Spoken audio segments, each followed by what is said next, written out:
Algunos han tomado en teoría, otros en práctica, pero bueno, y algunos también quedan desaprobados. Queda todavía una opción, que es este módulo. Cada vez que usted se da cuenta es un poquito más complicado, pero sin embargo, cuando existe voluntad de estudiar, pueden lograrlo. No hay nada imposible que venza al hombre en realidad. Quedó claro, no hay nada imposible en cuestión. Ahora, si en un caso que no se pudiera, pues hay que volver a continuar, porque el objetivo de ustedes están programados ser defender, debe continuar, no debe, por el hecho que están instalados en un curso, en un semestre, no significa que no hay nada, no. Sencillamente son errores que han cometido y que músculos y de articulaciones, ¿ya? Primero tenemos articulaciones y luego músculos. Y ya en músculos se nos hace un poquito más fácil porque yo les he ido mencionando de las inserciones, los de Zurita, ¿no? La mayoría de los músculos que se van a poner sus nombres inclusive. Hay unos músculos muy pequeñitos que no hemos mencionado, algunos que han pasado por desapercibido, tal vez lo van a complementar con la clase que vamos a hacer de tecnología. ¿Ya? Pero sin embargo, la mayoría de los músculos ustedes ya los conocen, ya se los he presentado solo en osteología, ¿no? Y eso no son los músculos que vamos a trabajar, sino vamos a ver un poquito más exactitud, vamos a dar las inserciones, ¿ya? De cada uno de ellos. Son 500 músculos, ¿no? No son 20, ¿ya? 500 músculos. Si usted lee que sí, en la primera hoja de biología dice, son 501 músculos, ¿no? ¿Ya? Entonces, esos 500 músculos se los van a aprender. A la buena o a la mala, pero se los van a aprender. Si aprendieron 300, 200 tantos huesos, pues 500 muy fácil. Además, osteología conocía huesos que fueron muy generales, algunos huesos que ya además no lo conocían muy bien ni sus partes, nada, era extraño, ¿no? Y lo han aprendido. Y los músculos que ya hemos entrenado previamente, pues lo entrenó previamente, van a tener solamente que aprender un 50% porque ya casi la mayor parte está aprendida, ¿no? Va a ser complemento. Chicos, el examen de ortología, el examen, es un examen que consiste, que la mayoría jala en ortología, a pesar que es un tema cortito, pequeño, pero jala porque se confunden mucho. Por eso estoy preparando para que no ocurra eso. Cuando yo le pregunto por decir, diga usted las características de la articulación del codo. Entonces, toda articulación tiene tres nombres, no hay ninguno. Primero, la clasificación general a que pertenece esa articulación, ojo, hay que ponerlo ahí. Segundo, la subclasificación y el nombre de la articulación, son tres. Si no tiene esos tres nombres, no vale esa pregunta, ¿no? ¿Ya? Ejemplo, vamos a hablar del codo. ¿El codo qué tipo de articulación? Bueno, pertenece a articulaciones llamadas sinoviales. Y les voy a explicar por qué se llaman también sinoviales. Se llaman sinoviales. Entonces, ustedes podrán articulación sinovial, primer nombre. Segundo nombre, ¿a qué clasificación pertenecen las sinoviales? Como es una articulación condyle, pueden poner articulación condyle. También les voy a explicar por qué se llama condyle. Muy bien. Tercera clasificación es el nombre. ¿Cómo se llama la articulación del codo entonces? Es húmero, radio cubital, radio cubital, ese es el nombre. ¿Ya? O sencillamente codo, ya está. Que a mí es un nombre, ¿no? Es el tercer nombre, ¿ya? ¿Quedó claro? En el nombre de las articulaciones se nombra generalmente a los huesos que le dan origen, ¿ya?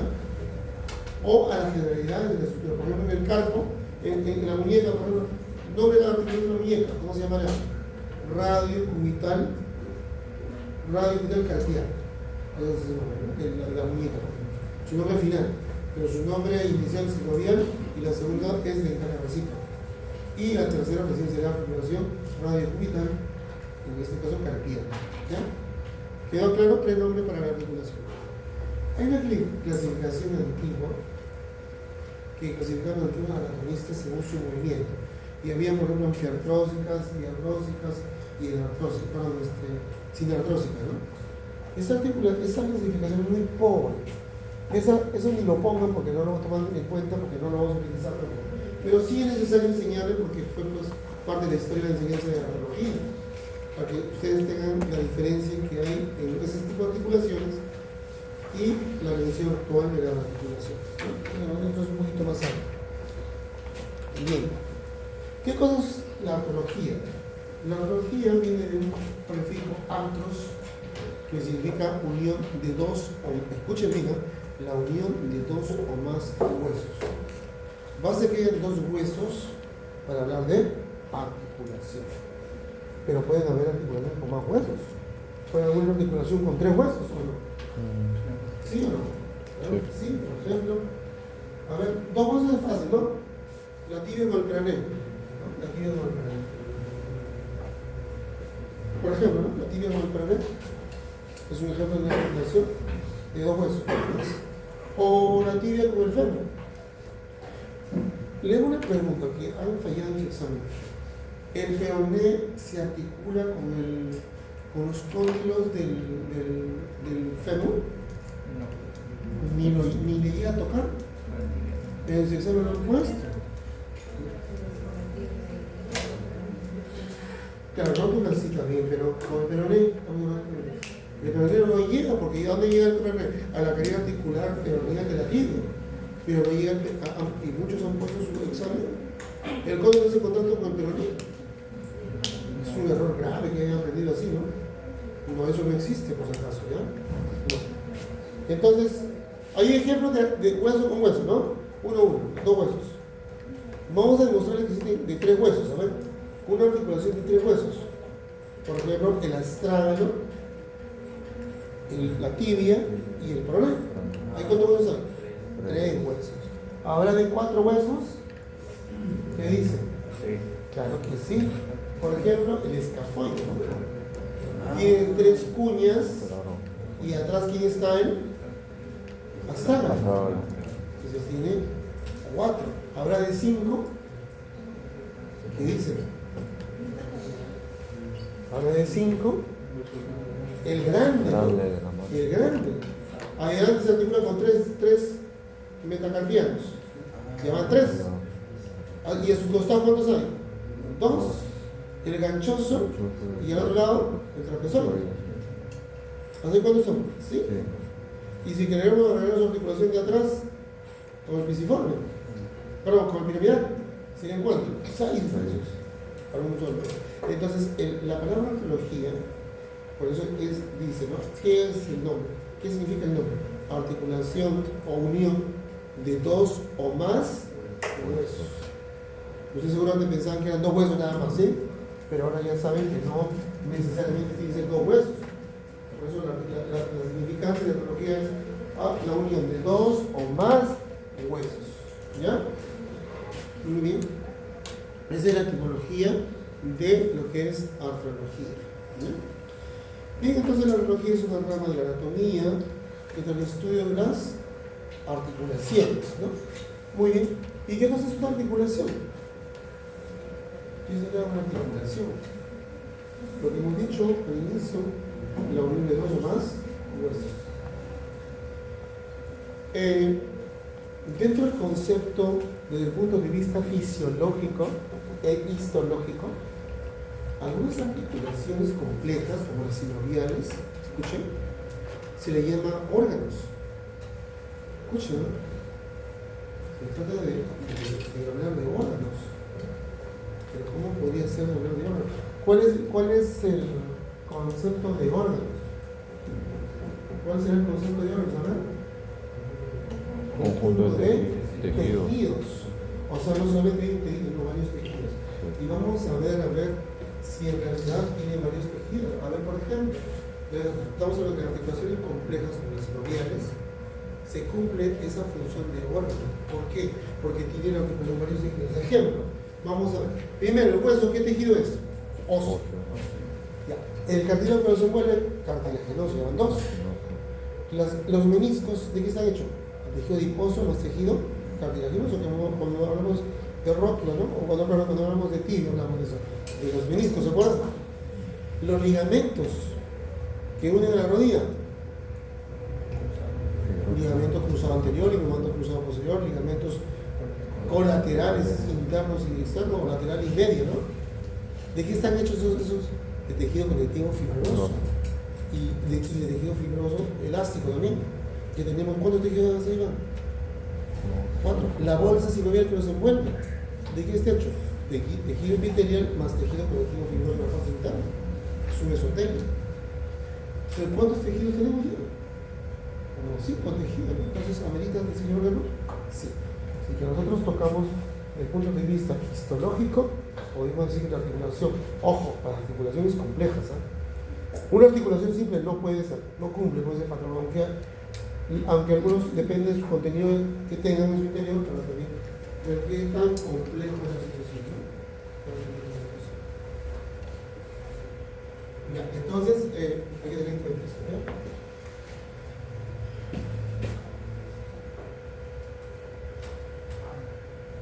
Bueno, en cuanto a las articulaciones, sus generalidades, hemos dicho que una vez se considera como órgano. Bueno, las articulaciones, como cualquier estructura orgánica, pueden padecer de una serie de lesiones, ¿no? Una serie de lesiones. Y créanme que son muy complicadas y a veces a la persona la van a incapacitar.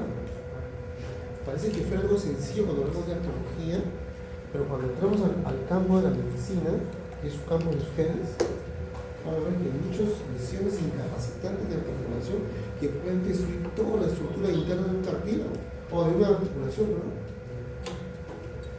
Existen una serie de lesiones de diferentes tipos de etiología, de agentes, que pueden causar este problema. ¿Cuáles son problemas? Las congénitas. Entonces, por ejemplo, las articulaciones que hay en el cráneo del recién nacido, las articulaciones no están unidas, son articulaciones, perdón, que están unidas por tejido cartilaginoso, ¿no? El parietal del otro parietal se une a través de un cartílago, ¿no? Un cartílago llamado hialino. Es una articulación cartilaginosa. Es lo común, y ese cartílago sirve para que el cráneo crezca de tamaño y permita también que el encéfalo pueda ensancharse al momento de crecer hasta los 8 años. Pero ¿qué pasaría si hay una malformación congénita de ese cartílago? No se formó, entonces los huesos se pegan y la cabeza del niño se adhiere y el niño va a impedirse que su cabeza, su encéfalo pueda crecer, porque la cabeza no puede crecer de tamaño porque está pegado los huesos entre sí. Así llamamos cráneo sinostosis. ¿Se acuerdan? ¿Se acuerdan de la sinostosis que nos habla? Sí, nos habla. Puede haber cráneo sinostosis. Y es una malformación congénita. Que es un problema grande porque si nosotros no lo solucionamos, el encéfalo no crece y el niño va a hacer microcefalia. Y si hace microcefalia, ¿qué va a tener? Problemas de estado mental. Tenemos que solucionar. Miren, como un problema articular puede estar causando problemas de la salud. Tenemos que hacer esa cirugía, una craniosinostomía, cortar los huesos, para abrir ese cráneo otra vez para volver a crecer. ¿Ya? Entonces, es un problema que afecta al estado de la articulación de los neonatos, ¿no? Peligrosos, que no lo hacen. Un niño que ha sido detectado recién por cráneos sinostosis debe ser intervenido lo más pronto posible. Lo más rápido que se puede, para evitar alguna lesión del sistema nervioso central, ¿no? Bien, otras patologías son pueden estar relacionadas con alguna relación con los procesos de la edad, que a medida que va avanzando la edad, pueden aparecer enfermedades degenerativas. Llamemos a enfermedades degenerativas a aquellas enfermedades que por la vejez se empiezan a deteriorar debido a la falla de algunas hormonas, ¿no? Algunas hormonas van fallando, van disminuyendo su función y estas hacen posible que aparezcan algunas lesiones articulares. Por ejemplo, vamos a hablar de alguna de ellas. Por ejemplo, no, pero vamos a ver qué queda. Por ejemplo, durante la etapa del climaterio, cuando el ovario empieza a disminuir de función, no de tamaño, pero de función, un ovario menor a 2.5 centímetros cúbicos nos está indicando que ya está realmente funcionado. Pero antes que toman la ecografía, ¿ustedes son jóvenes, las chicas, mujeres? está por encima de 2.5 su tamaño, centímetros cúbicos de volumen, ¿no? 3.5, 4.5, ¿no? Están activos. Pero una persona más de 40, 50 años le toman una ecografía de ovario, están con 2.5, 1.5, 1.8, están ya en proceso de degeneración. Bien, pero este ovario, así como se degenera, deja de producir hormonas, en este caso tal vez estrógenos, y aumenta la progesterona. En el caso de las células de nuestro cuerpo, del tejido óseo y cartilaginoso, los osteoclastos son los que se encargan de estimular la producción de hidroxiapatita, ¿se acuerdan? El tejido orgánico, de formar hueso, en otras palabras. Mientras que los osteoclastos, ¿qué son? Son aquellos que empiezan a resorcer, a hacer producir resorción, es decir, destruyen a los huesos, ¿no? Los estrógenos estimulan a los osteoblastos y la progesterona a los osteoclastos. Entonces, si entramos a un proceso llamado climaterio, que es muy probable que los estrógenos caigan, por lo tanto, ¿quién va a disminuir? Los osteoblastos. Entonces no va a haber una producción de material óseo. ¿Y quiénes están estimulados? Los osteoclastos, porque aumentan la progesterona. La progesterona, aparte de estimular a los osteoclastos, produce también qué cosa, ¿no?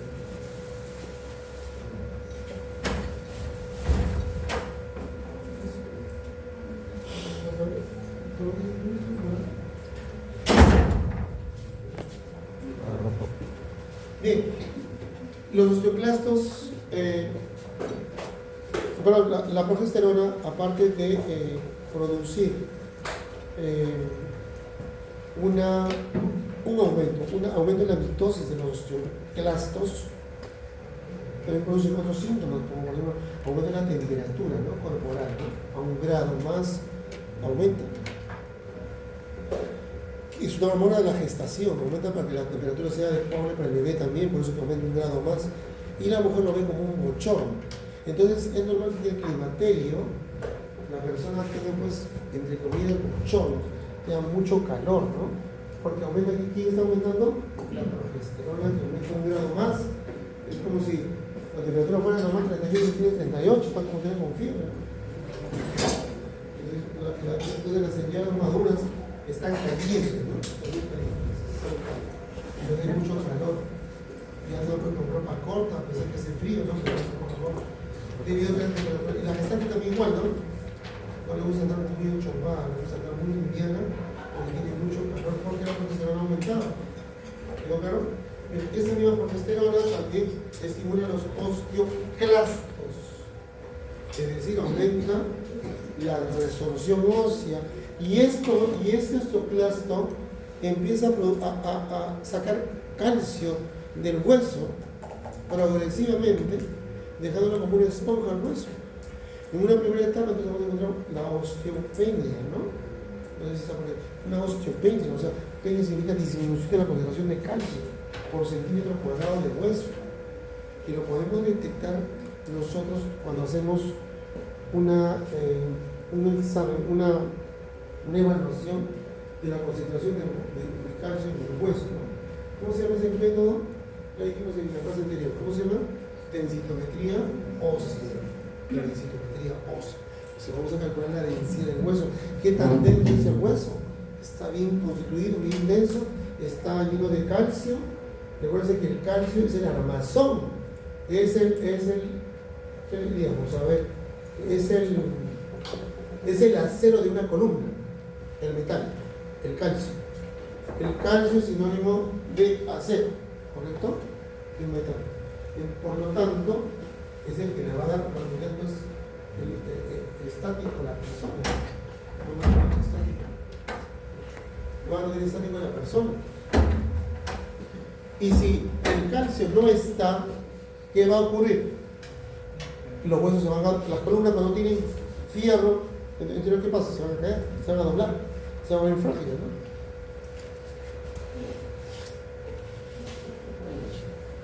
Entonces, durante esta etapa ocurre ese proceso, ¿no? ¿Ya? Entonces la persona se empieza a encorvar. A veces empieza a jorobarse la persona, ¿no? Porque la columna ya no tiene que cosa. Calcio, pues, ya no hay quien sostenga. La columna se va doblando.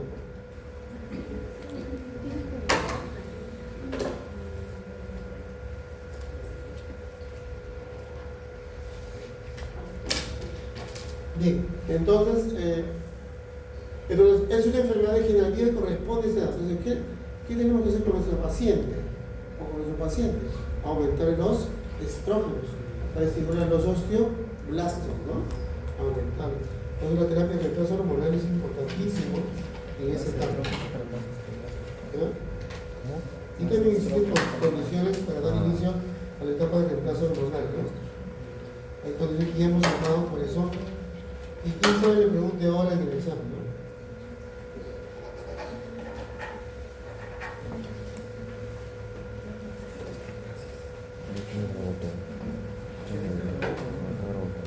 Bien, entonces al inicio va a haber una osteopenia, pero cuando la densidad del hueso ya es muy bajo, es menos de 2.5 gramos por centímetro cuadrado de hueso,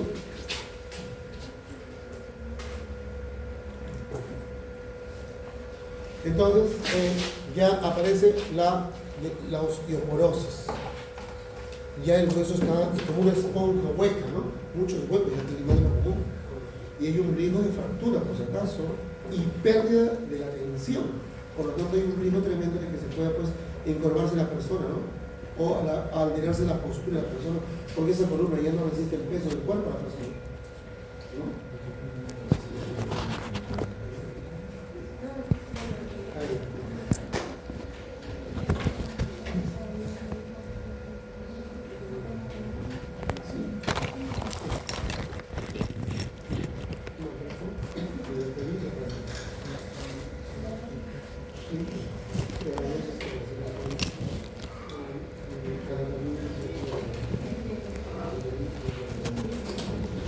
Bien, entonces aparece este proceso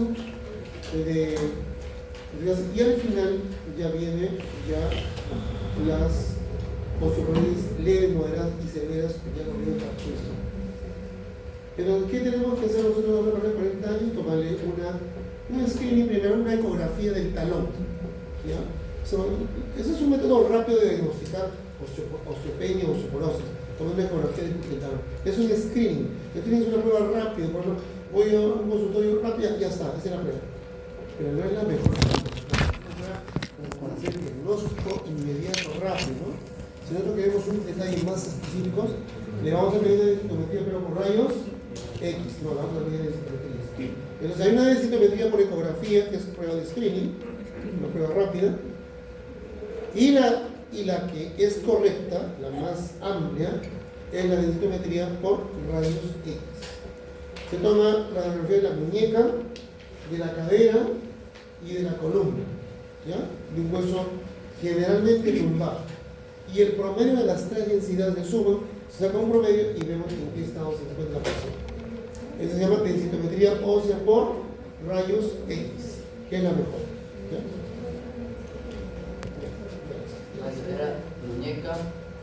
Muñeca, hueso fémur, la palabra cadera, fémur, y una columna, un hueso de la columna que es la columna, un hueso lumbar. Esa es la densitometría por rayos ósea, no, densitometría ósea por radiografía. Densitometría ósea por radiografía. Radiografía. La primera es un screening, una prueba rápida. Como no tengo rayos X en el hospital, que no es la mejor, pero tengo otra vez mi equipo de densitómetro por ecografía. Agarro mi equipo, le coloco, inmediatamente me marca la tira y sale el resultado. Y en un rango, 2.5 a 2.5. 2.5 positivo a 2.5 negativo. Así me sale, ¿no? Si está en el rango, digo, no, está bien. No me voy a pedir una densitometría por radiografía. Ahí está bien. Si me sale más de 2.5, no, digo, no, está muy bien. Pero si me sale menos de 2.5, no. Hay que pedir una densitometría ya por rayos X, porque me amerita calcular su densidad exacta para iniciar el calcio, ¿no? ¿Ya? Porque hay pérdida de calcio, ¿no? Con la resolución ósea hay pérdida de calcio. Densitometría de densidad. Medir la densidad. Densidad, medir. Se mide la densidad del hueso. Bueno, entonces una densitometría ósea Entonces, por screening es por ecografía y solamente se hace en el talón. Escuchen, ¿no? La densitometría ósea por ecografía solo se hace en el talón, en el hueso calcáneo, en otras palabras, ¿no? Talón es un término médico, pero el equipo donde va a tomar es el hueso calcáneo. ¿Ya? La onda va dirigida al hueso calcáneo. ¿Por qué hueso calcáneo? Porque es más accesible, es más fácil manipulable, ¿no? A ver, digo, le tomo una densitometría del músculo, perdón, del hueso fémur, puedo tomarlo, ¿no? Pero pues tiene que atravesar los ecos, todos los 12 paquetes musculares que está encima. Aquí está el cuádriceps, ¿no? Tengo que atravesar el recto anterior del músculo, tengo que pasar el músculo que está adherido al hueso, ¿cómo se llama? Crural, ¿no? Músculo crural. Y hasta aquí, y encima de eso está aquí. Encima de eso hay otro músculo, ¿no? ¿Quién está? Encima del cuádriceps, ¿quién está? ¿Cruzado quién? El sartorio, ¿no? Entonces, tal vez cuando llego a ver el fémur, la onda de eco que me sale del equipo que es pequeño, no va a tomar nada, no va a tomar ecografía del músculo, ¿no? Entonces, no va bien. Entonces, hay una enfermedad degenerativa. Ahora, chicos, esta osteoporosis, ¿qué indica? ¿Qué nos indica? Que el paciente tiene pérdida de minerales, especialmente calcio, flúor, ¿no? Pero también, ustedes cuando se ponen la composición del hueso tienen carbohidratos, ¿no? Los famosos proteoglucanos, como sulfato de condroitina, metilsulfonato, ¿no? ¿Se acuerdan? Ácido, alendronatos. Más que todo, los peptidoglucanos son los que más sufren afectación debido a que este osteoblasto no puede sintetizar la parte orgánica. Está inhibido porque la mitosis ha disminuido. Lo está bloqueando la progesterona de la mujer, ¿no? Bien, entonces, para dar un tratamiento a este paciente, ¿qué tengo que hacer a partir? Ya tengo la densitometría ósea, ya tengo el resultado, y tengo que empezar con el tratamiento. ¿Qué le voy a dar? Tengo que darle proteínas para que forme, porque recuerden que el hueso tiene proteínas, osteína tipo 1, osteína tipo 2. Tengo que darle proteínas, tengo que darle calcio, tengo que darle proteoglucanos, y tengo que darle, miren lo más importante, un inhibidor del crecimiento de osteoclastos. Tengo que bloquear a los osteoclastos porque si no, de nada va a ser que yo le esté dando calcio cuando al final los osteoclastos lo van a eliminar. Entonces voy a dar un inhibidor de los osteoclastos, del crecimiento de osteoclastos. Muy bien, entonces comenzamos. En cuanto al calcio, bueno, utilizo por lo menos, lo mínimo que tiene el calcio son unos 1500 miligramos de calcio por día. Aquí hay una controversia que tiene el calcio. El calcio tiene dos presentaciones, en forma de citrato de calcio y carbonato de calcio. Hay estudios que dicen que el carbonato de calcio, que es más económico, tiene el riesgo de causar cálculos renales. ¿Ya? Cálculos renales se prohíbe tomar, en este caso, carbonato de calcio, ¿no? Entonces apareció el citrato de calcio, que acidificaba la orina y evitaba que se formen cálculos renales. Entonces se quedó con esta historia. Pero hay otros estudios nuevos que han aparecido que dicen que no es así. Pero hasta ahora los estudios más grandes que el citrato de calcio es un poquito mejor que el carbonato de calcio. Ya, muy bien. Segundo, le vamos a dar vitamina D3, porque si yo le doy calcio por vía oral, tiene que absorberse. Y la única sustancia que absorbe el calcio es la D3. Si no hay vitamina D3, no absorbe el calcio, por si acaso. Entonces, si yo a mi paciente le doy calcio solo, no le voy a absorber, se va a perder. Necesito un transportador, y su único transportador a nivel celular es la vitamina D3. Entonces le puedo dar 1500 unidades de vitamina D3 y tal vez citrato de calcio, forma de citrato, le puedo dar entre 800 miligramos, ¿no? Ya no carbonato como 1500 que tenía que darle, ahora le doy citrato, 800 miligramos de citrato de calcio, y le agrego 1500 unidades de vitamina D3. Con eso garantizo que el calcio se vuelva a absorber. Pero ya, el paciente toma su calcio, pero los benditos tóxicos vienen y lo van a destruir. Entonces tienen que utilizar un inhibidor de osteoclastos. Los famosos alendronatos, como por ejemplo el ácido alendrónico, el ácido androico o el ácido ibandroico, son potentes inhibidores de osteoclastos. ¿Cómo le llaman en la casa, chicos, las mamás? El doctor me necesita un fijador de calcio, ¿no? No se llama fijador, no fija nada en el ácido, lo que hace es inhibir a los osteoclastos para que puedan reproducirse. Y con eso, entonces yo permito que otra vez el calcio empiece a llenar el hueso, ¿no? Recupero la arquitectura de la columna de acero que tenía la columna, ¿no? Muy bien, pero la columna de acero no solamente de acero, tiene otros componentes más, ¿no? Para darle flexibilidad, ¿no? Igual el hueso, para darle flexibilidad tiene que pasar, tiene carbohidratos, en este caso estos carbohidratos se llaman peptidoglucanos. Entonces tengo que darle también peptidoglucanos, sulfato de condroitina, metilsulfonato, como he dicho, y glucosamina. Los tres carbohidratos más frecuentes que tiene el hueso. ¿Ya? No se va a olvidar, ¿no? ¿Cómo dijo? Sulfato de condroitina. Eso viene en suplemento, ahora todo. Ya viene ya preparado. Sulfato de condroitina, metilsulfonato y glucosamina. Bueno, esos son los tres más importantes. No solamente hay tres, por si acaso, hay más. Hay ácido hialurónico, por ejemplo, ¿no? Hay 7 de hidroglucosamina, ¿no? Pero esos ya son cantidades pequeñas. Lo que necesitamos son los tres más, ¿ah? Glucosamina, sulfato de condroitina y metilsulfonato. Son tres carbohidratos. En realidad es un carbohidrato puro, ¿no? Es un glucopéptido, es decir, tiene una unión de glúcidos más una cadena de aminoácidos, ¿no? Es el glucopéptido, ¿ya? Con eso ya estamos restaurando. Entonces, en un paciente con artrosis, que es una enfermedad degenerativa ocasionada por los osteoclastos, entonces vamos a ver este tratamiento. Y si es mujer, le agregamos terapia de reemplazo hormonal, estrógenos, para estimular a los osteoblastos.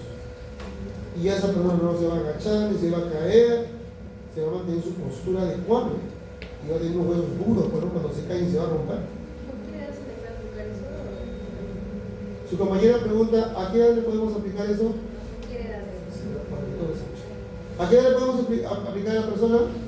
A ver.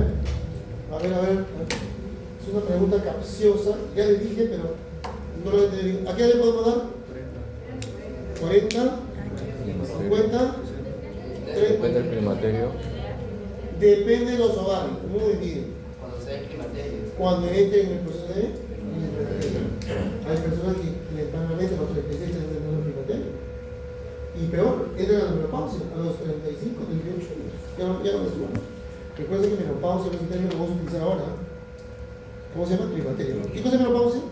En la última menstruación. Nada más.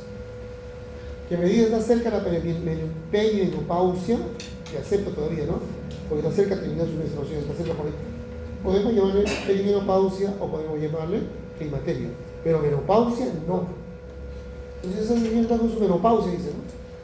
Entonces está con su última menstruación, están diciéndolo. ¿Está correcto que digamos así? ¿Cómo sabemos que es su última menstruación todavía no menstrua a tiempo? Está quizás en un qué proceso perimenopáusico, o sea, alrededor de ese proceso que hubo, ¿no? O antes o después puede ser. Pero en todo caso, para no ser los problemas, le llamamos climaterio. El término técnico es climaterio. ¿Ya? Entonces, ¿a qué le damos? ¿A qué edad? Cuando la persona empieza su climaterio. ¿Cómo sabemos que entra el climaterio? Porque empieza a tener trastornos hormonales, siente bochorno, paga la amarga de la vida, por lo tanto se deprime, llora mucho, se estresa bastante, se le cae el cabello, se distribuye más las grasas, ya se vuelve panzona, gorda, las piernas se adelgazan, la grasa de las caderas se empieza a ir poner en la cintura y entonces se empieza una alteración que es propio de la característica del estrógeno, ¿no? Porque ¿quién mantenía la grasa en las mamas? El estrógeno. ¿Quién mantenía la grasa en los glúteos? Los estrógenos. ¿Quién mantenía la grasa en los muslos? El estrógeno. Ahora ya no tiene nada así. Pues está distribuyendo mal porque el problema es el estrógeno, ¿no? Entonces por eso le estoy diciendo que tenemos que dar terapia de reemplazo y volverla nuevamente a su belleza antigua, ¿no? Incluso disminuir las arrugas, por si acaso. Pero también hay riesgo del uso de estrógeno, hemos dicho, ¿no? Para eso existe un estudio que debemos hacer a la persona antes que inicie el uso de estrógenos. Ya hemos hablado de las características, hay tres cosas que tiene que incluir la mujer, como mínimo 4 cosas para poder iniciar la terapia de reemplazo. Y usted ya lo sabe. ¿Y quién sabe? Vuelvo a preguntar. Pues. Bien, entonces hemos hablado de este proceso. Entonces, la artrosis, ¿qué cosa es la artrosis entonces? La artrosis es una enfermedad degenerativa del tejido óseo. ¿Ya? Degenerativa, es normal, es parte de la evolución. Entendemos que sabemos cuál es la causa, sí sabemos cuál es la causa. ¿Sabemos cuál es la solución? Sí sabemos cuál es la solución. Entonces hay que iniciar una vez. ¿Ya? Bien. Entonces, las articulaciones, como se dan cuenta, son tan importantes que pueden dejar inmóvil a la persona, ¿no? Si es que no hacemos nada por ese paciente y continuamos con artrosis o con osteoporosis, se van a deformar los meniscos, los cartílagos, los ligamentos, se van a unir las articulaciones entre sí.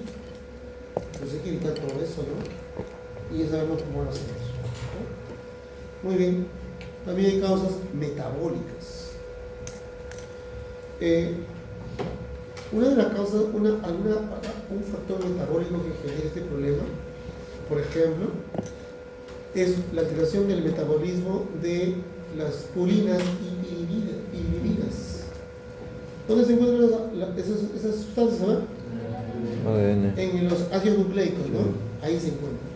Entonces, cuando la persona consume alimentos, carne, pollo, pescado, consume cantidad de ADN, ácidos nucleicos, ¿no? Porque todas las células tienen, todas las células del tejido muscular tienen pues, ADN y ARN, ¿no?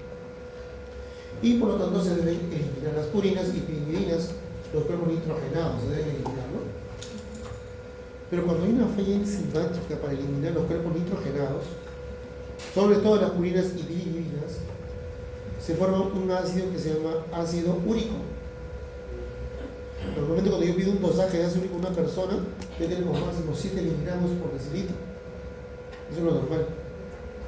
Más de esa cantidad me va a indicar otra cosa más, que se van a formar de ese ácido, se van a formar unas piedras, unos cálculos grandes, y se van a meter a la articulación. Imaginen ustedes un pedazo de vidrio de una articulación. Cuando se muevan, ¿qué le va a pasar? Causa gran dolor, ¿no? Dolor terrible, y no va a quererse moverse. Le va a incapacitar, le va a mantener una postura. Y si el torrente vascular no regresa al corazón, porque no hay movimiento muscular, se va a producir un edema de esa zona. A esa enfermedad se llama gota. ¿Ya? Gota. La gota es la enfermedad de los sultanes, ¿no? De la ex Turquía, ¿no? Turkmenistán, ¿no? La gota es una enfermedad metabólica que consiste en una alteración en la degradación de las purinas y pirimidinas que al final forman ácido úrico, y este ácido úrico forma cristales que se depositan en la articulación, causando gran dolor y edema en la zona, impidiendo, incluso produciendo una dificultad para deambular. El sultán Sulaimán falleció por gota, ¿no? Ácido úrico. De ese ácido úrico se forman cristales y quedan depositados en las articulaciones, en todo el cuerpo, siendo principalmente afecta la rodilla, el hombro, la cadera, ¿no? Y es totalmente incapacitante por dolor. Bueno, antes no había tratamiento para eso y moría, ¿no? Ahora ya existe un montón de medicamentos para eso. Uno de ellos es la colchicina, que va muy bien, ¿no? la colchicina se utiliza bastante en gota, que trata de diluir estos cálculos. Otro hay que detectarlo a tiempo. A ver, ¿quiénes tienen riesgo de tener gota? Los sultanes, ¿qué cosa consumían? Carne, en exceso, en exceso. Se comía una pierna tremenda de un animal, ¿no? Ni siquiera un pedazo como un pollo, ¿no? Sino una pierna entera de un animal cualquiera, ¿no? De un borrego, ¿no? Para ellos son importantes. Estaban acostumbrados a comer así. Desayuno, almuerzo y cena igualito. Ellos tienen un riesgo de hacer. Los argentinos producen carne, pero no lo comen ellos, porque la tasa de nutrición es alta en Argentina. Venden ellos, exportan ellos. Porque ellos ahorita tienen crisis económica, ni siquiera pueden comprar una tapa. No tienen condición económica. En su tiempo, cuando se tenía condiciones. En sus tiempos quizás, pero no más era para exportación. La carne argentina es más para exportación que para consumo del país. Pocos consumen carne, pocos. Más son para producción. La plata, la pampa de Argentina, que se produce en cantidad de estos animales, pero también ha ido ya bajando su producción, ¿verdad? Y que les ha llevado a la pobreza ahorita a los argentinos, ¿no? Los argentinos tienen crisis grande. Entonces comerse un bistec en Argentina mismo es carísimo. Y los pobres no tienen ni gota van a hacer por mí. Pero si te acuerdas que comen no va a hacer gota. Ya he dicho, se requiere un gran volumen, como los que comían los sultanes, ¿no? Diariamente. O los árabes ahorita en sus hijos. No diario, pero las 3 veces al día. O sea, desayunan mucho carne. Sí, carne, full carne, ¿no? Cualquier carne. Ellos, los turcos comían carne de faisán. Sí, faisán, cazaban patos salvajes, cosas predilectas especiales, codorniz, muy codorniz. O sea, no cualquier ave se comía. Y les gustaba el cabrito, bastante bien el cabrito. No cabritos, no son cabritos de verdad. No comía huevo. Cabritos grandes, no cabritos chicos. Bien. Forma se habla más rápido. Chicos, otras patologías que afectan a la articulación, a los huesos articulares, es las enfermedades autoinmunes. ¿Qué es una enfermedad autoinmune? Chicos, no se vayan a confundir. Miren que acá hemos hablado, la artrosis es una enfermedad degenerativa. No se van a olvidar esto porque se confunde con otra enfermedad que es autoinmune, el artritis reumatoidea, por ejemplo. Vamos a explicar qué son las enfermedades autoinmunes. La palabra auto significa uno mismo. Inmune significa sistema de defensa. Entonces, las enfermedades autoinmunes son enfermedades genéticas, que se caracterizan por que sus linfocitos T4 o los linfocitos TK, los killer o asesinos, atacan al colágeno de todo el cuerpo, donde encuentren un colágeno. No les interesa dónde haya colágeno. El hueso tiene colágeno, sí, ¿no? 1 y 2 destruyen el colágeno. Las articulaciones contienen cartílago. 1, 2 y 3, colágeno 1 y 3, atacan al colágeno. La piel tiene colágeno, el tejido celular subcutáneo tiene colágeno tipo 4 y 5. Entonces, donde haya colágeno, estos linfocitos T4 y TK lo destruyen pensando que es su enemigo. No se sabe cuál es la causa, por qué atacan al colágeno. Hay algunas teorías que ya se han explicado, por ejemplo, dicen que probablemente existen algunos priones, es decir, algunas proteínas, silencio, que se depositan en la proteína de colágeno y los linfocitos, como lo detectan fácilmente, destruyen todo colágeno. Es una teoría. Otros dicen que son virus. Hay virus que invaden el cuerpo y se adhieren al colágeno. Y los linfocitos, por querer eliminar al virus, lo eliminan también al colágeno.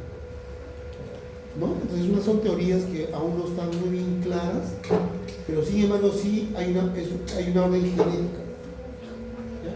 Y existen un montón de enfermedades autoinmunes. Por ejemplo, la enfermedad de Selena Gómez, el lupus eritematoso sistémico, es una enfermedad de colágeno, es una enfermedad autoinmune. ¿El tratamiento cuál sería entonces? a atacar hacia nuestro sistema inmune. Si nos están atacando, si nuestro sistema inmune nos está atacando, ¿qué tenemos que hacer? Atacamos también nuestro sistema inmune. Está exagerado, ¿sí o no? Función. Le tenemos que parar muy bien linfocitos de cuadro. Tú eres buenísimo para mí, matas solo gente, perfecto, pero no puedes aprovecharte de destruir mi colágeno, ¿no? Entonces tenemos que frenar. Ahí utilizamos ¿qué medicamentos? Llamados citotóxicos. Tenemos que dar medicamentos citotóxicos. Y dentro de ellos dirigidos a linfocitos T4. O a interleuquinas, que liberan también los macrófagos. Y que quede claro, por ejemplo, ¿qué medicamento conoces? Conocemos para en este caso, ejemplo de enfermedades, antes de hablar del medicamento, la artritis reumatoidea. Muchos pacientes tienen artritis reumatoidea y dale su AINE, su medicamento para el dolor, ¿no? ¿Y cómo se le va a calmar? Va a calmar, no se le va a curar.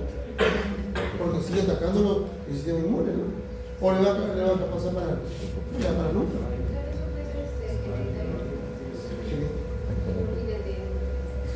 Hay riesgo. Pero depende de mí, si mamá tiene, si tu papá no tiene.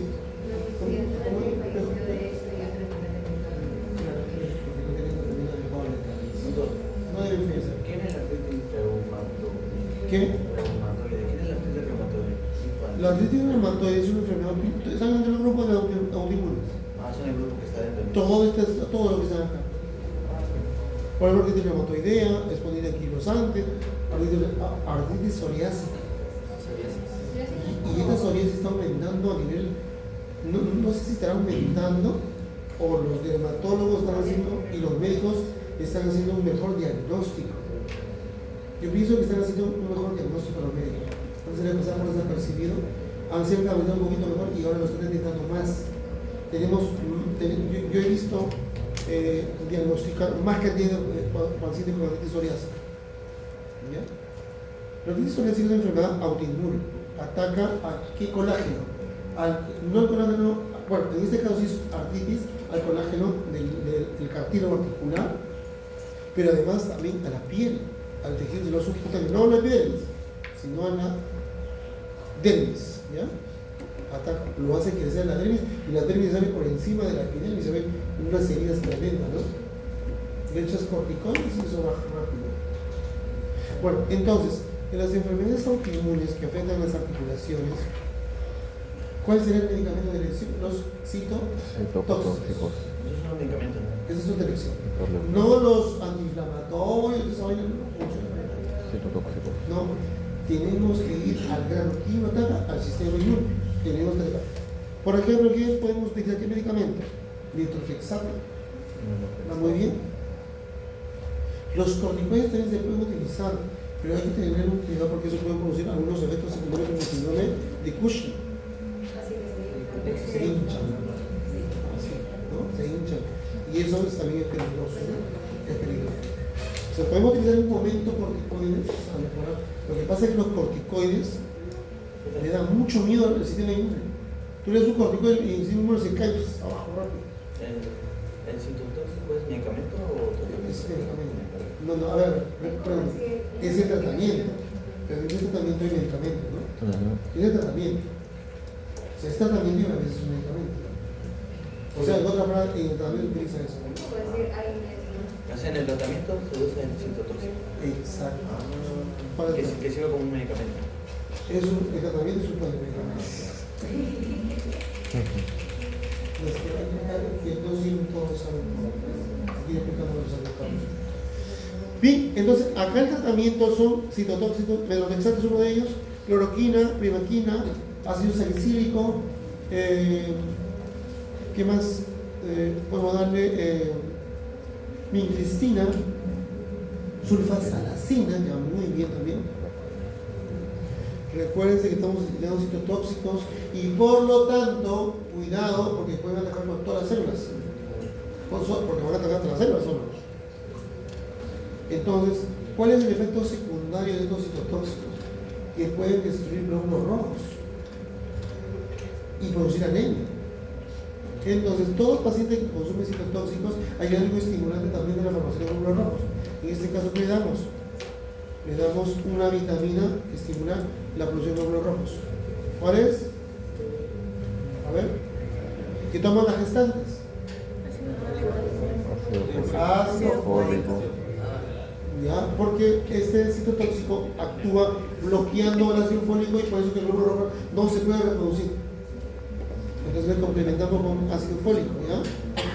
Y es parte del tratamiento y va muy bien. Entonces a este paciente, quizás en la primera etapa del dolor, que presenta con mucho dolor, podemos utilizar AINES más corticoides en alta dosis hasta que baje la inflamación. Nada más. Inmediatamente después, citotóxicos. Entonces, la artritis reumatoidea no es lo mismo que la artrosis. Mucho cuidado. Desde el punto de vista clínico, si yo tengo un paciente que me dice, le duele la rodilla, pregunto, ¿cuál será? ¿Artrosis o artritis reumatoidea? Van a fallar siempre. Hay que darle la clínica primero. ¿Qué diferencia entre ambos? A ver, la artrosis es una enfermedad generalmente monoarticular. Es monoarticular y asimétrico. Por ejemplo, el paciente le dice que le duele el hombro, no sé, si le levanta todos los días le duele el hombro, o la rodilla, pero uno solo. O tal vez aislado, tal vez le duele el hombro, o le duele el tobillo, o le duele la rodilla, nada más. En cambio, la artritis reumatoidea no. Escuchen, ¿no? El artritis reumatoidea es simétrico. Si le duele este hombro, también le duele el otro. Si le duele esta rodilla, también le duele la rodilla. Si le duele la cadera, le duele las dos caderas. No puede caminar con las caderas, ¿no? Las dos es simétrico. ¿Está claro? Esa es la diferencia que hay. Entonces, ¿cuál es asimétrico? ¿La artritis o la artrosis? La artritis reumatoidea.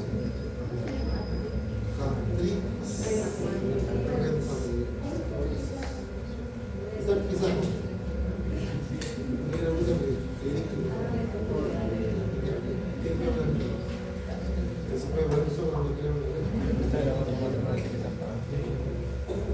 Bien, quedó claro esta parte. Entonces, la artritis reumatoidea es una enfermedad de clínica simétrica. En cambio, la artrosis es asimétrica. ¿Quedó claro? En cuanto a su fisiología, la artritis reumatoidea es una enfermedad autoinmune. La artrosis es una enfermedad carencial, es una enfermedad degenerativa.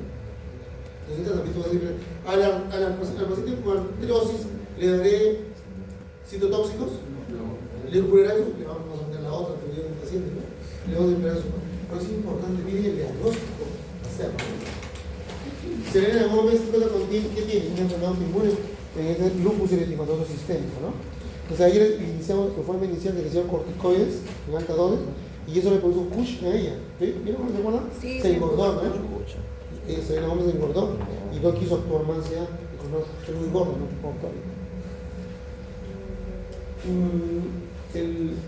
Esta enfermedad es un pronóstico malo, por si acaso. Pero tiene Selena Gómez es mal pronóstico.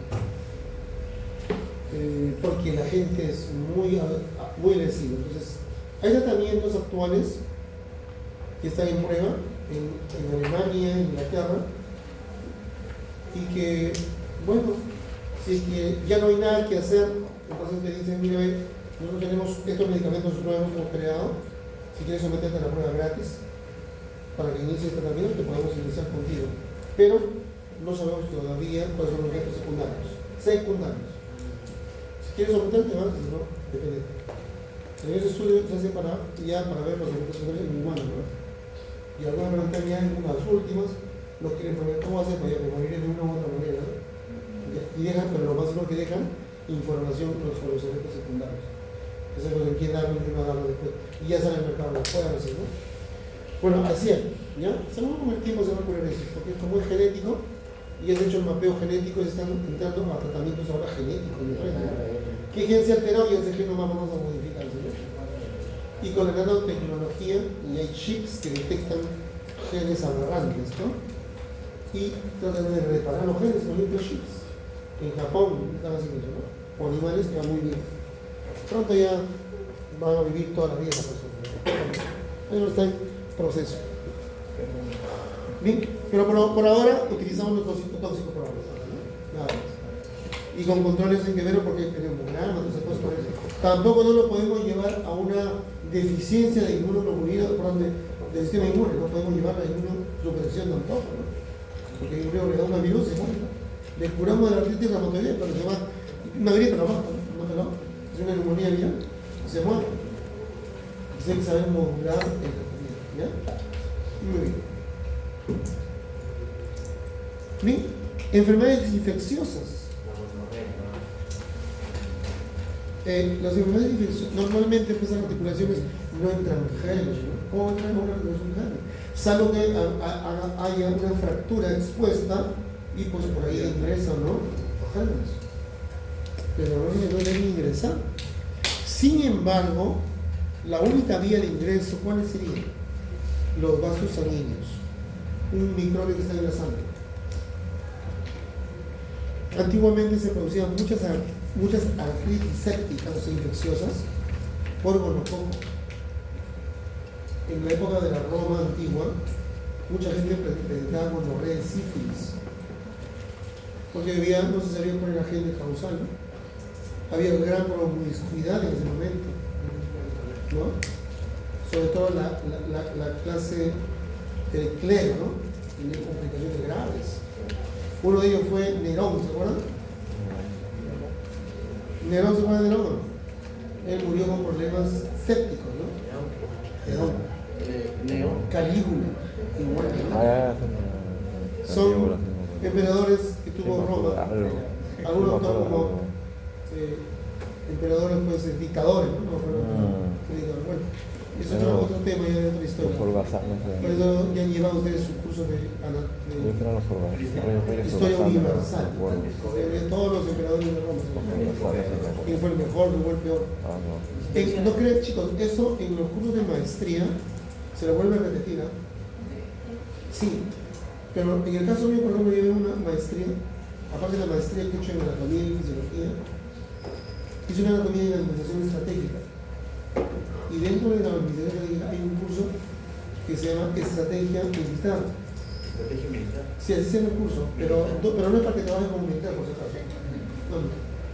Por ejemplo, te hablan de los emperadores romanos. Y de ellos rescatan, por ejemplo, cómo hizo para vencer, por ejemplo, a los españoles, a los nórdicos, ¿no? ¿Cómo hizo, cómo utilizó, y cómo los nórdicos vinieron a vencer a ellos? Los nórdicos lo que hicieron, se los Atila, por ejemplo, ¿cómo venció el imperio romano? Ellos, cuando atacaban, hacían bulla. Todos gritaban con fuerza. Y cuando el imperio, el ejército, las legiones escuchaban la bulla, sentían que era un montón de gente. Y ellos eran menores incluso que el ejército. Y se escapaban. Y ya nacía el pánico en la persona. En los legionarios, pánico había. Tal vez el comandante no, pero los soldados sí. Se empezaban a debilitar emocionalmente. Y eso hizo que pierdan la batalla. Bien, entonces en nosotros en la administración estratégica, ¿para qué nos sirve? Muy bien. Si tú quieres que tu producto se venda, si tú quieres que tu hospital rinda más, haz escándalo, bulla. Para que sientan además miedo que tú estás ahí. ¿Qué significa tener miedo? Entrar con reglas, con propaganda, ¿no? Es una estrategia que te enseña cómo mejorar, cómo ganar en tu hospital o en tu empresa, ¿no? Es un ejemplo nada más. Y así, te dan un montón de estrategias militares para que tú aprendas estrategias y lo conviertas en lo que estás estudiando. ¿Me entienden, no? Entonces ahí se vuelve a repetir algunas cosas. Hay un libro especial, hay varios libros de japoneses y chinos que cómo ganar unas batallas. Hay el libro de Sun Tzu. Les aconsejo que lo lean. Es un libro excelente de estrategia militar, pero no vas a para que tú en la guerra, sino para que tú veas cómo como persona puedes vencer a los demás. Hablar de la guerra. ¿No? Utilizar las estrategias que hicieron ellos, pero no vas a militar como ellos en igualito, ¿no? Y utilizar otro método, ¿no? Así. ¿Ya? Entonces, ahí me enseñaron esa parte, ¿no? Entonces, llegó de todos los emperadores, uno por uno, qué hizo y tal, y qué no hizo y qué no deberíamos hacer, ¿no? Y nos dice también qué errores cometieron para nosotros como personas no cometerlo. Seamos director de un hospital, seamos director, jefe de un servicio, jefe de un departamento o nuestra clínica particular, ¿qué no debemos hacer? Porque nos compararemos con tal emperador, ¿no? Por ejemplo. Así es, así te lo lean, pues acuerdo con el libro de Sun Tzu. Sun Tzu se llama, que es un libro chino, japonés, chino. Sí, después otro libro también bueno de estrategia, los otros se llaman pura estrategia de desempeño. ¿Ah? Es para que aprendas otras cosas más de lo que ya sabes.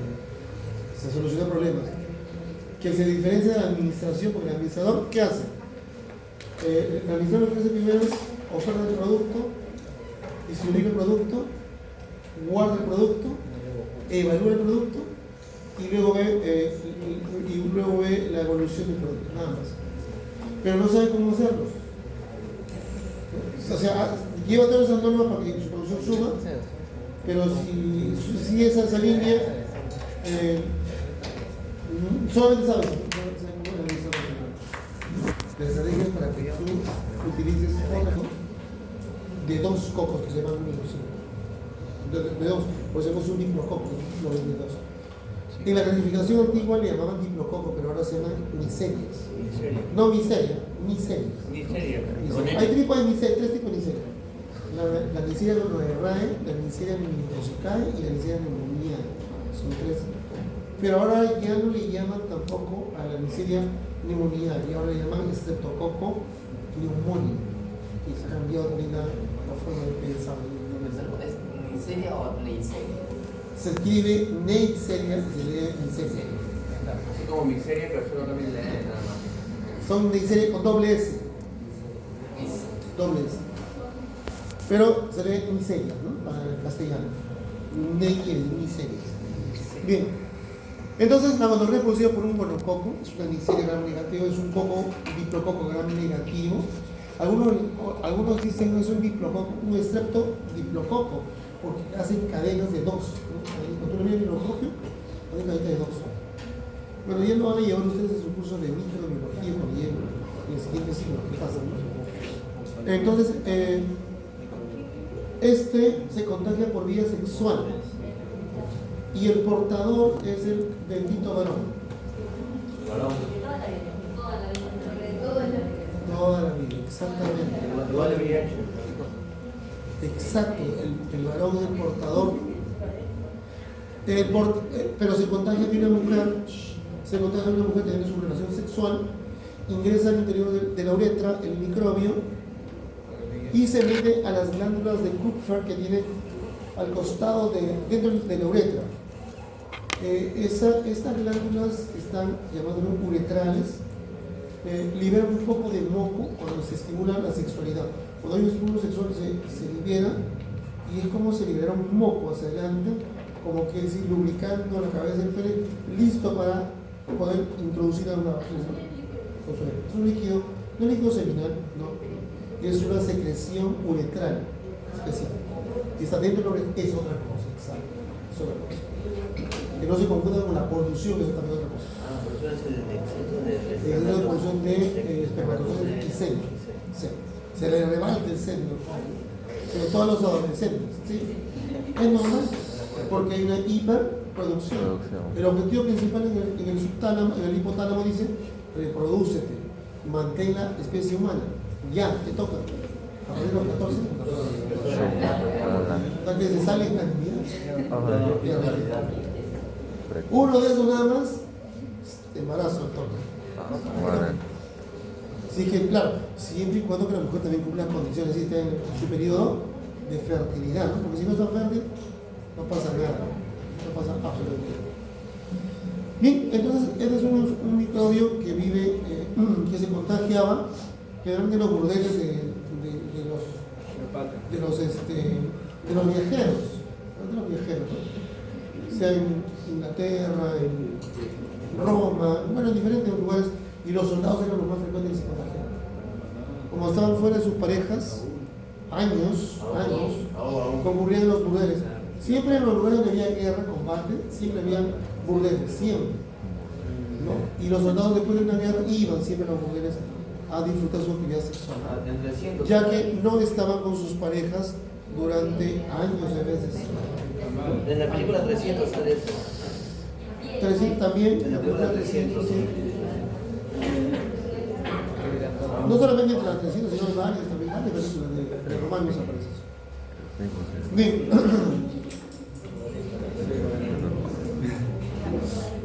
300 en la lucha de los persas con Grecia. 300 de los persas con Grecia. Sí, pero muy buena película. ¿Qué más? Hay una mejor que esa. No la he visto. Gladiador. Hay gladiador 1 y 2 ahora, ¿no? El gonococo se contagia a la persona de gonococo. ¿Y cómo sé que esa persona tiene gonococo? Chicos, el gonococo produce una secreción purulenta, pus, en la uretra. Amarillo. Infecta la uretra del hombre, la vejiga, incluso la próstata. Puede producir una prostatitis, por si acaso. Inflamación de próstata. Y en la mujer produce una vaginosis, una vaginitis, ¿no? Cuando nosotros presionamos, queremos el diagnóstico diferencial, lo ponemos nuestros guantes, agarramos el pene del varón y lo presionamos y sale como un jugo por el pene color verde, como el jugo de la alfalfa, igualito. Y el mismo color. En la mujer le pasamos el abdomen, por encima del pubis, en el hipogastrio, ponemos nuestra mano y presionamos y el flujo vaginal que sale es verde. Sí, igualito. ¿Ya?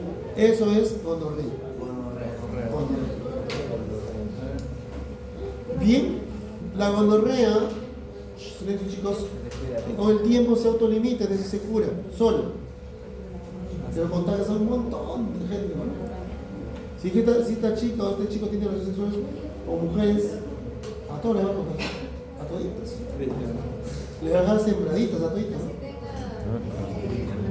No, si tiene protección, no. Si su compañera dice con protección, no. Si hay protección, no. Pero ¿por dónde se va a dar el micrófono? Se queda ahí nomás dentro de esto. Salvo que lo vuelvas a usar, ¿no? No usa. Cuando son jovencitos y tienen vida sexual,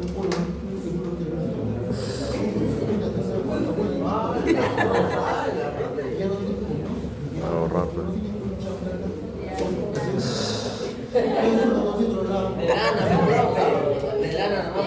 Los lados, o lo vuelven a reusar el mismo. No se de broma. Pregunten a los adolescentes de los colegios o los primeros cuando ingresan. Son misiones bien plata, porque no trabajan, es normal, es común. No tienen para comprar varios condones. Y si la actividad sexual en esa edad pues, es full, ¿no? Del MINSA entonces.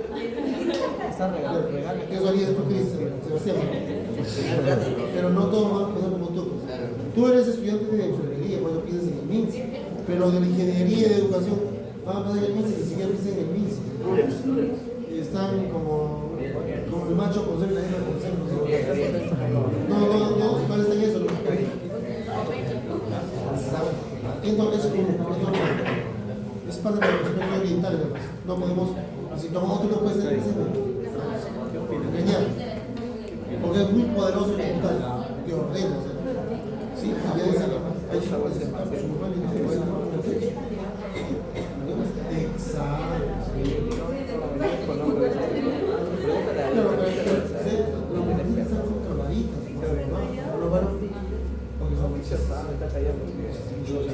La experiencia.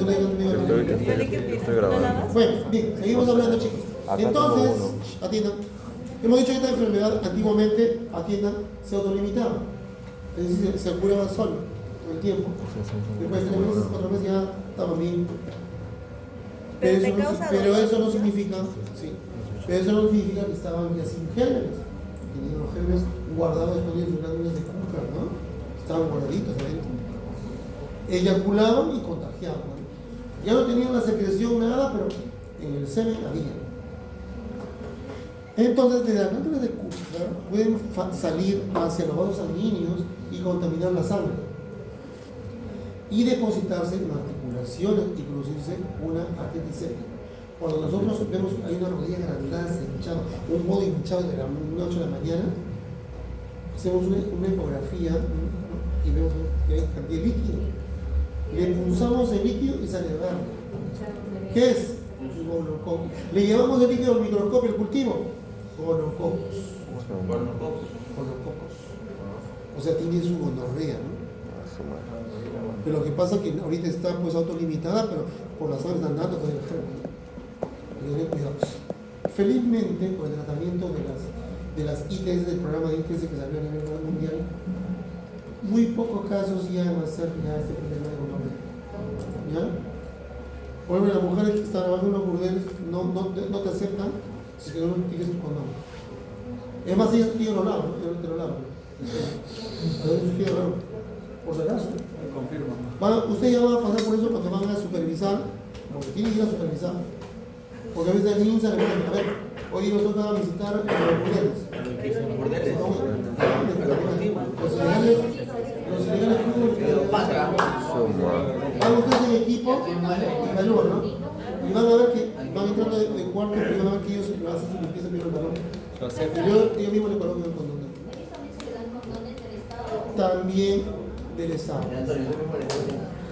El Estado regala ahí arriba. ¿Tú eres asiduo ahí? ¿Cómo? ¿Tú que eres asiduo? No te vayan a sublimar, Ay.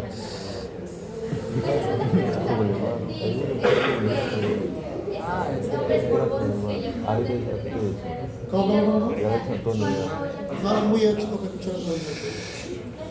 Cuando un hombre eyacula dentro de una mujer, pero la cabeza no se lava, no se hace un aseo, ¿puede crear algo más, una enfermedad? No, nada. Porque es una selección biológica, se va a absorber. No pasa nada. Sí, se absorbe eso. O se sale. Te vas a orinar, te sientes, está saliendo ya. Se sale. Claro, una cantidad se sale, pero otra cantidad no pasa nada. Claro, siempre y cuando que tu pareja no tenga ninguna enfermedad o ninguna alteración pues, microbiana, ¿no?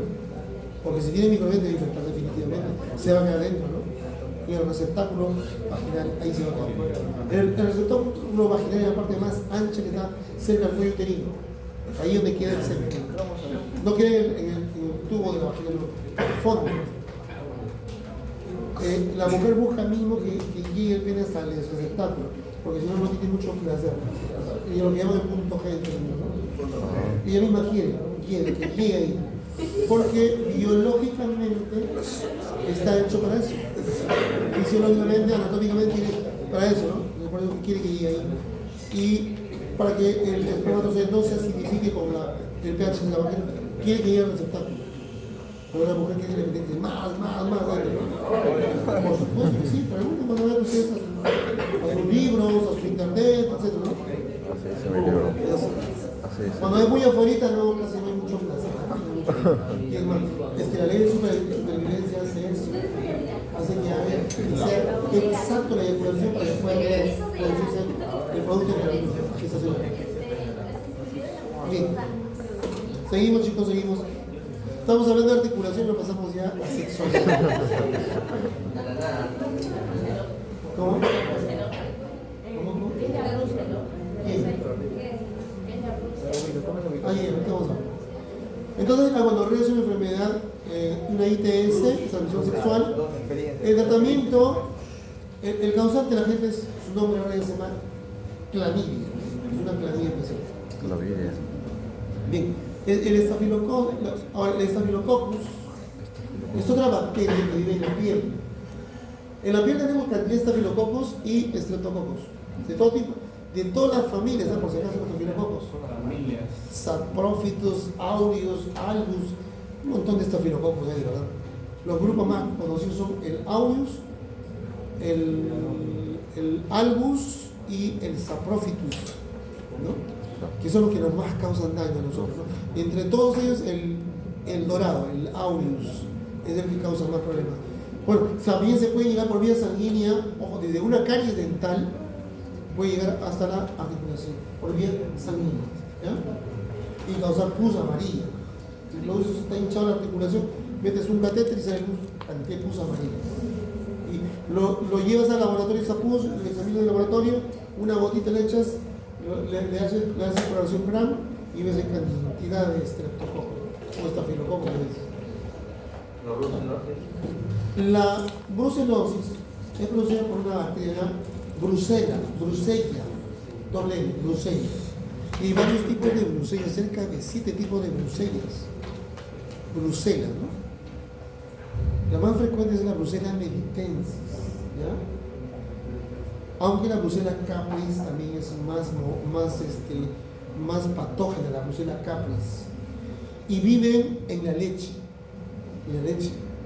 Por eso tengan cuidado de tomar leche de cabra, porque la Brucella capris de la cabra es la más patógena de las brucelas. Más que las brucelas bovinos, ¿no? Más que las brucelas, ¿cómo se llama? Meditenses, es la capris. Entonces, ¿dónde está eso? En la leche. Y si de esta leche que es cruda preparan queso de cabra, el riesgo de brucelas es alto. ¿Ya? El chivo, pues. El chivo es la cabra, ¿no? Queso de cabra es el mamilo. Entonces,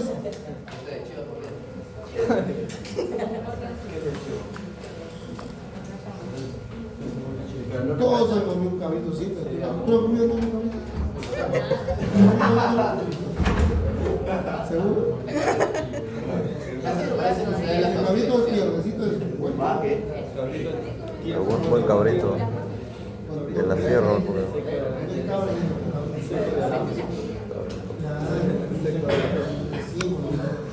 es otra bacteria o la capris que vive en la leche y la persona se consume, cuando lo consume causa, sobre todo cuando la leche no está hervida, cruda. Claro. Por ejemplo, cuando van a preparar flan, ¿no? Es la leche cruda, no hace ninguna hervida.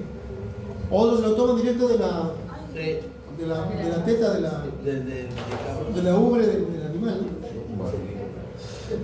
Pero el SENACE ya miró, puso sus ojos en esto. La SENACE es una institución que controla todo lo que es zootecnia, todo. Pone vacunas a las vacas, a los patos, a los pollos, obligatorio. Y es gratis, por si acaso. Solo en las empresas grandes le cobran, ¿no? Un porcentaje. Pero ellos ponen vacuna.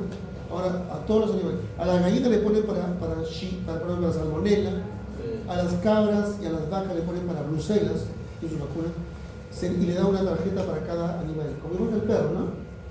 Entonces, cuando va a vender al camal, tiene que presentar su carnet del SENACE. Si no tiene carnet del SENACE, no se puede vender ese animal. Está prohibido. ¿Ya? Ahora es así. Ahora es así. Si no tienes tu carnet. Claro, pero cuando tú compras tus huevos o compras tus pollos en un lugar de control, ¿no? Por ejemplo, las avías, las compras en una esquina de la parada, no sé.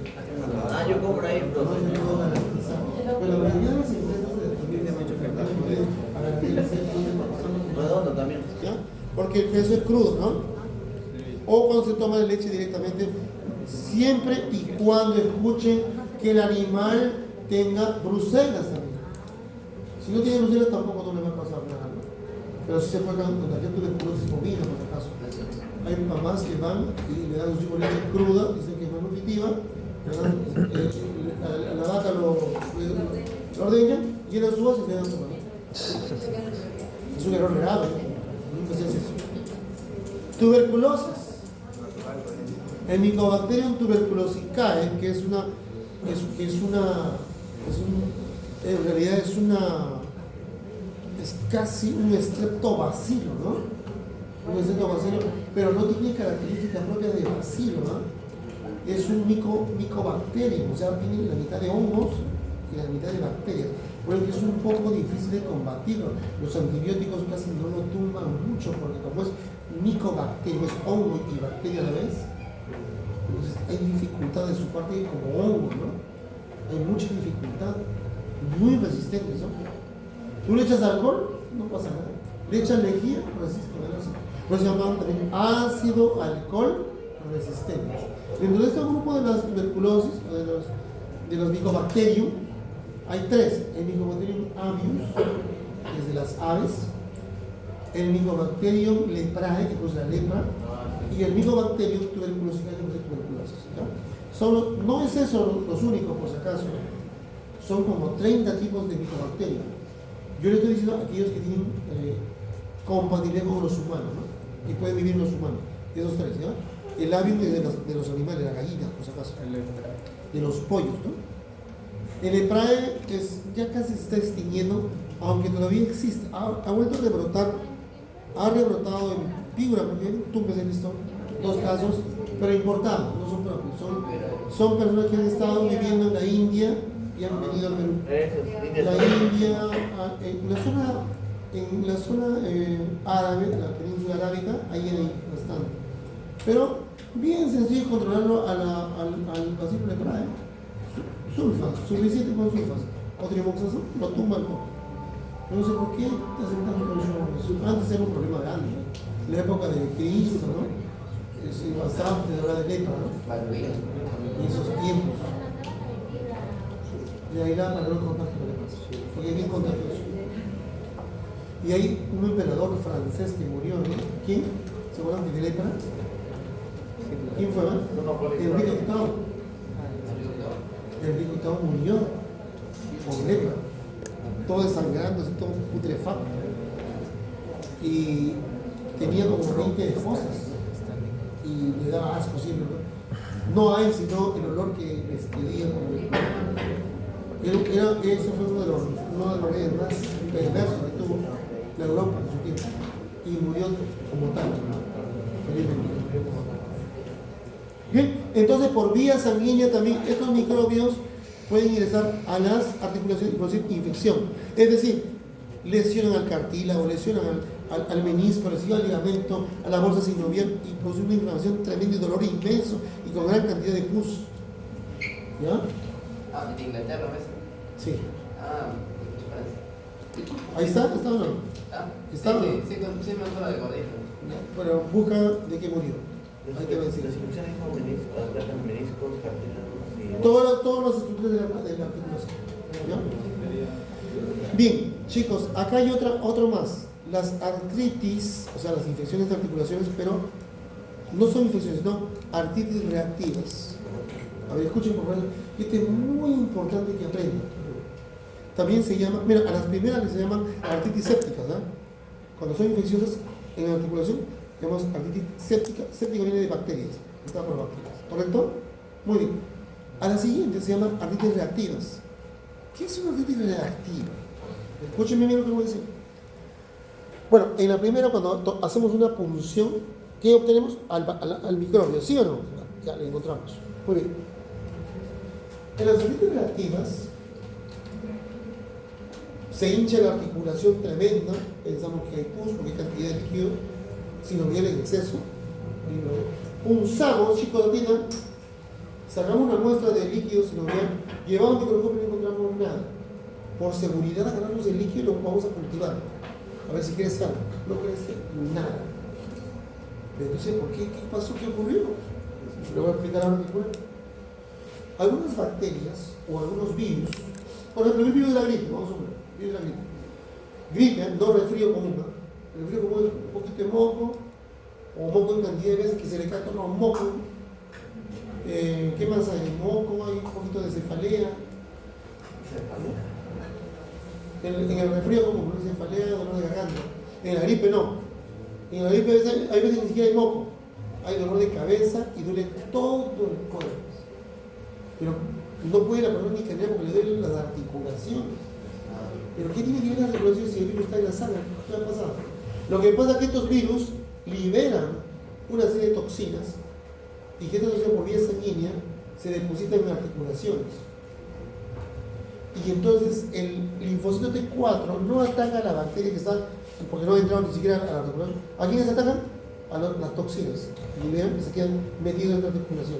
A ellos atacan. Y al atacar los linfocitos a esos residuos, producen inflamación de articulación. Entonces, por eso, cuando punzamos, no encontramos nada, porque no hay. A eso se llaman artritis reactivas. ¿Ya? Entonces, ¿qué agente es más frecuente? Shigella. La shigella es un agente que produce diarrea con sangre, y a veces roja en cantidad, ¿no? Pero al baño y defeca peces con sangre mezclado, ¿no? Diarrea líquida es, ¿no? Sanguinolenta. En ese caso el tratamiento hay que hospitalizarlo y hay que iniciar con una ampicilina que va muy bien. Y sobre todo la Shigella flexinella, que es la que produce reactiva. No toda la Shigella produce reactiva, la flexinella. Salmonelas. Las salmonelas producen de todo el cuerpo. Las brucelas también producen igual. Y las yersinias. La más importante que afectaba antes al mundo fue la Yersinia pestis, que produce la peste bubónica, ¿no? Y la Yersinia pestis. Pero también acá hay otra Yersinia, la enterocólica, ¿no? Que afecta al intestino grueso. ¿Ya? El Mycobacter, no, es Campylobacter jejuni, ¿no? No se nota porque está ahí, ¿no? Enterocolítica. Por ejemplo, acá es Campylobacter, dice acá. Lo que pasa es que la sombra no se puede ver bien. Es Campylobacter jejuni. Se escribe juni, se jejuni. Produce diarrea con sangre. Clamidia trachomatis, otro agente causante. Yersinia pseudotuberculosa, ¿no? ¿Qué más tenemos ahí? Clostridium difficile, Bruselas, que hemos hablado ya. La visita con el RAE, en los ureoplasmas de las palomas, por si acaso, tengan cuidado con esto, ¿ya? El ureoplasma llamado ureaniticum, que se llama, que tiene las palomas. La caca que bota, exactamente. Pero esa paloma, así como tiene el medio de su caca, con sus heces, también tiene la sangre. Y muchas mamás en su ignorancia que hacen, le dan sangre de pichón para anemia cruda. ¿Qué le están pasando? Cantidad de ureoplasma que puede causar la muerte del niño en una semana. Chicos, entiendan. En la anemia lo que hace falta, chicos, es un metal. ¿Qué metal? Hierro. ¿La sangre tiene el metal o no? Sí tiene ese metal, hierro. Entonces, si yo lo cocino al metal, ¿se va a derretir el metal? No se va a derretir porque es un metal, ¿no? ¿Lo puedo hacer hervir la sangre o no? ¿Perderá su efecto el metal? No, porque ¿cómo se va a fundir ni a 100 grados? En la vida sigue igual, ¿no? Entonces, hay que hacer hervir la sangre, hay que cocinar la sangre. Si vamos a consumir sangre de paloma, de pichón, de burro, de lo que tengan que consumir, no sé qué más, hay que cocerlo. Bien cocido. Para que las bacterias que están ahí mueran y utilizar solamente el metal, que es el hierro, y las proteínas si tuviera proteínas, ¿no? Porque la sangre tiene proteínas, tiene albúmina, fibrinógeno, globulina, ¿no? Tiene proteínas.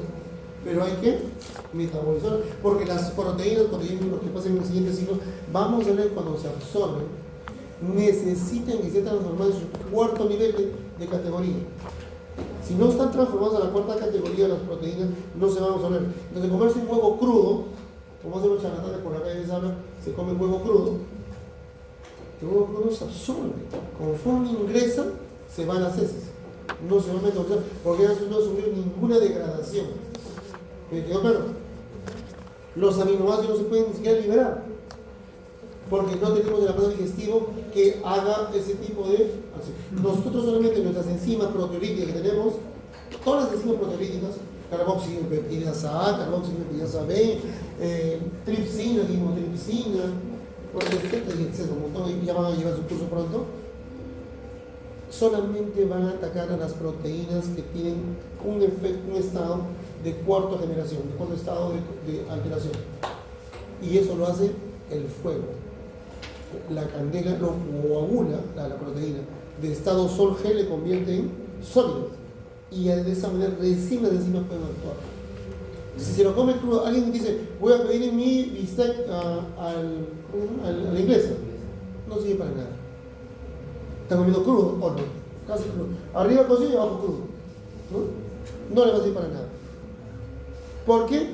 Porque nuestro cuerpo no está acostumbrado a metabolizar alimento crudo. Hace 10.000 años atrás, sí, teníamos enzimas específicas para poder metabolizar carne cruda, porque comíamos carne cruda antes. Después ya no.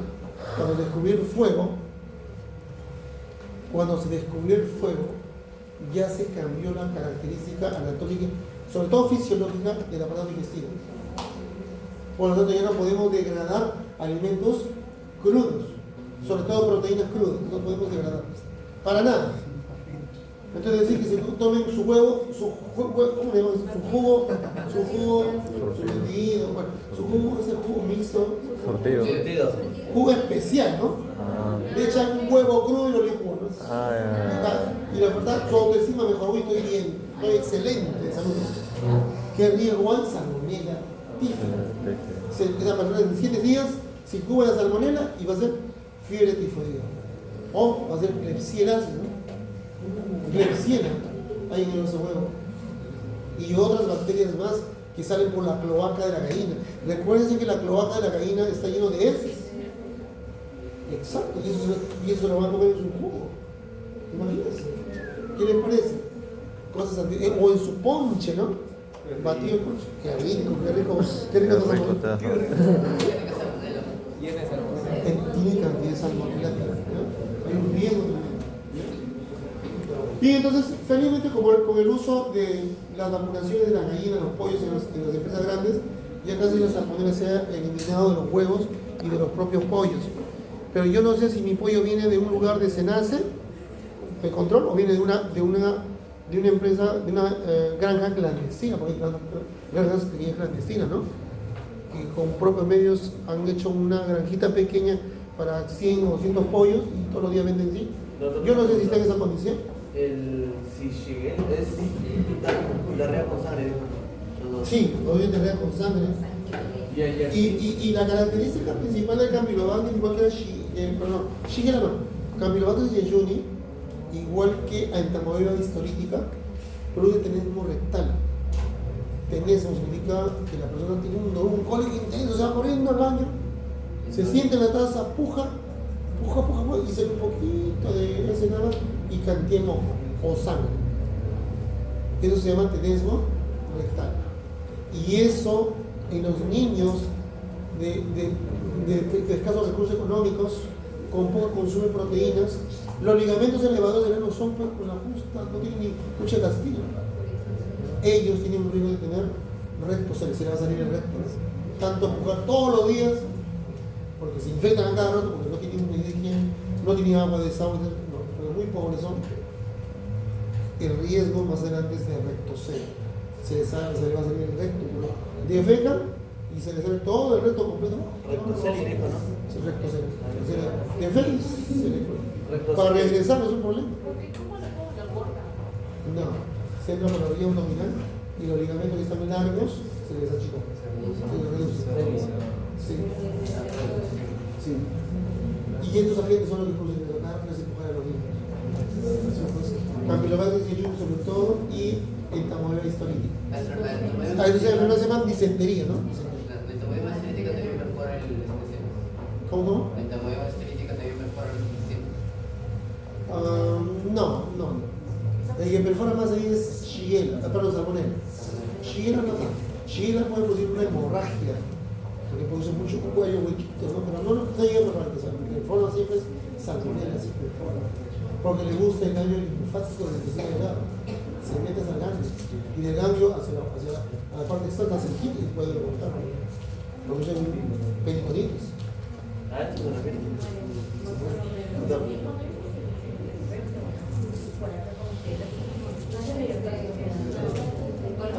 Colostomía. ¿Se refiere a esto? ¿Cómo? Pues, hay varias razones. Si tienes un cáncer de torsinas, o asépticas, o sea, sin bacterias, donde el agente causal no es la bacteria, sino las toxinas que liberan, que son depositadas en las articulaciones, y el sistema de defensa lo detecta y empieza a lesionar junto con los agentes que han ingresado a la articulación, ¿no? Bien.